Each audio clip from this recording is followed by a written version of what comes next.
Sectoral Oversight Committee on Education unanimously recommends for the government to take over the controversial Batticulo campus under the provisions of the emergency regulations. Commuters affected by the railway strike, 40 train journeys cancelled. Muslim ජනතාවක් අපි එක්රාශි කරනවා අලුත් නායකත්වයක් ගොඩනගනවා අපි පක්ෂය තුල. Sri Lanka will take on England in a World Cup clash today.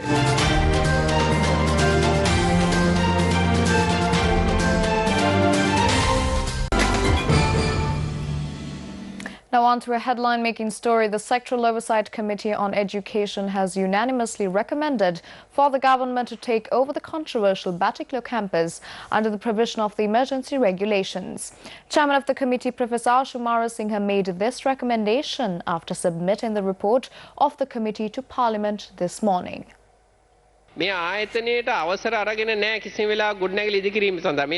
Approval has not been taken to build the building. There are no documents as well. Since the money obtained is illegal and since this is an illegal establishment, the Sectoral Oversight Committee on Education recommends the government to take over all properties and buildings of the Batticulo Campus Private Limited and to establish the assets in the Eastern University. This will help the Eastern University to develop further.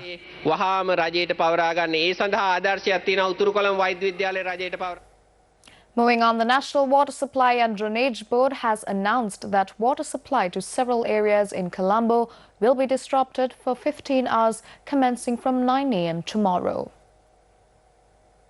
Accordingly, water supply to Colombo, Dehiwala, Mount Lavinia, Kotte, Kaduwala Municipal Council areas, Maharagama, Borlasgamuwa, Kolanawa Urban Council areas, Kotikawatta, Mulleriyawa Pradeshi Sabha areas, Ratmalana and Soisapura housing scheme areas will be affected by the water cut. The National Water Supply and Drainage Board said that the water supply will be disrupted due to power supply interruptions by the CEB for improvements and essential maintenance activities in the Jubilee Transmission and Ambatale intake pump house. Moving on, Sri Lanka Railway says 40 train operations were cancelled this morning due to the ongoing train strike. Railways Department Superintendent Gamini Seneviratne said that 10 trains, including one staff train, operated this morning. The public is facing several difficulties due to the ongoing train strike. Railways Department Superintendent Gamini Seneviratne said that military personnel have been deployed to every railway station. Several trade unions of the Railway Department launched a strike from midnight yesterday. The strike was launched after talks with the Finance Minister over the failure to implement the Cabinet paper to remove existing railway employee salary anomalies failed. The general public is inconvenienced due to the ongoing train strike.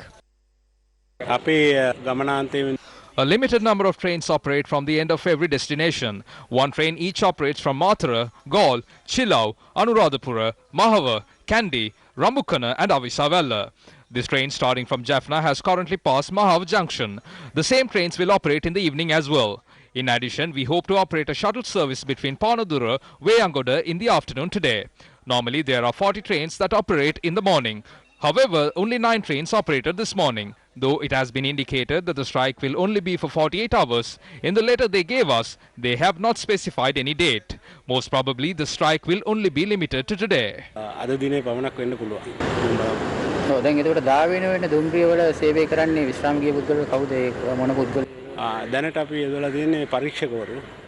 Inspectors are currently operating the trains. A few trains are being operated by retired engine drivers.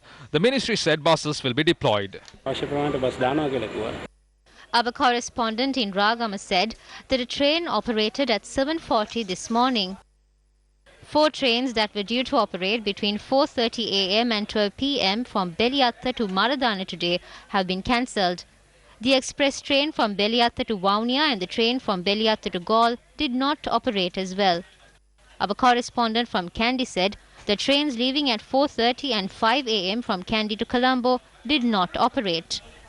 According to our correspondent, the control room of the Kandy railway station was sealed. However, the Sagarika train that leaves from Mathura at 5 a.m. reached Colombo with a minor delay from its scheduled time. It was also reported that due to the closure of ticket counters and offices, passengers were compelled to travel without a ticket. The staff train operating from Mahava to Fort reached the Kurnagar train station at 5:35 this morning. It was reported that ticket counters and offices at the Kurnagar train station were not open. Moving on, the chair of the Committee on Public Finance, parliamentarian Lasantha Aligevana, today presented the reports pertaining to 838 government institutions which related to the financial year of 2017. He noted according to the reports there is a growth of 25% across all government institutions. The MP went on to note, as per the recommendations made by the Committee of Public Finance, the respective subject ministers must present facts in Parliament for the institutions before the end of 2 months as per the new standing orders. Minister of Plantation Industries Navin Desanayake expressed the following views during a media briefing in Batharamulla yesterday. The greatest difficulty is the execution of teamwork within the party, as any political party operates with power. Teamwork within the political arena is the hardest part, and I believe that there has been great execution of teamwork within the UNP. I hope to contest as a presidential candidate someday in the future. However, from a political point of view, I believe that I have more time for this to further develop my knowledge and experiences. However, it is the people and the UNP who must request for my leadership. During the past 2 months, we saw various views within the Rajapaksa family. What is said today is not certain. The question prevails on who will be contesting from the Rajapaksa family. I believe that they will not agree to one stance. From our end, I believe MP Hesha Vitanage also spoke of 3 names. Therefore, we will put forward the most suitable candidate who can succeed in the upcoming elections.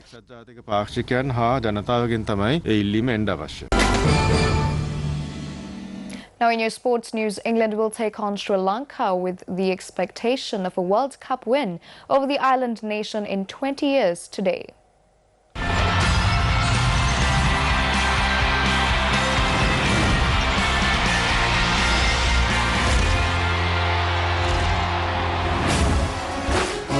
A win over Sri Lanka will increase England's chance of qualifying for the semi-finals, while 6th place Sri Lanka will look to obtain 2 points to have hopes for a spot in the semi-finals.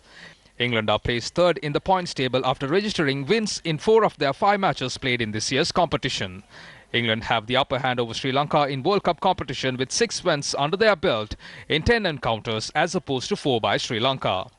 Interestingly, Sri Lanka were never been beaten by an English side since the 2007 World Cup, with England's last win came up at the 1999 World Cup in Lords. The match between the two sides is scheduled to commence at 3 p.m. local time. England comes into the match from 6-match winning streak at Headingley, the venue for the match. Their last defeat at the venue came from the hands of Sri Lanka in 2011. Sri Lanka have emerged victorious in their last 2 encounters at the venue, while Sanath Jayasuriya holds the record for the highest individual score. England clinched the ODI series 3-1 when the two sides played in 2018.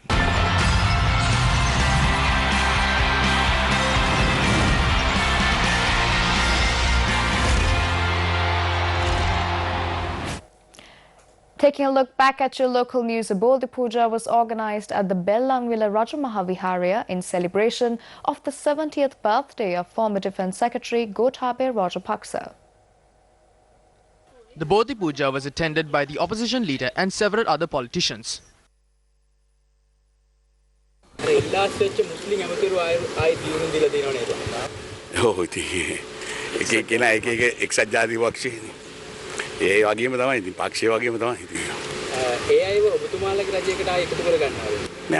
No, there is a requirement for us to involve them in our government. We will gather a new Muslim crowd.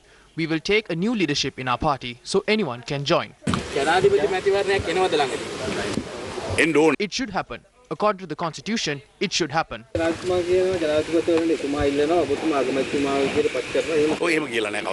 He has never told something like that. These are told by his followers. He has told he will contest only once. I will resign after fulfilling my duties and leave with respect. So he has not told that. Followers are the ones who tell such things. And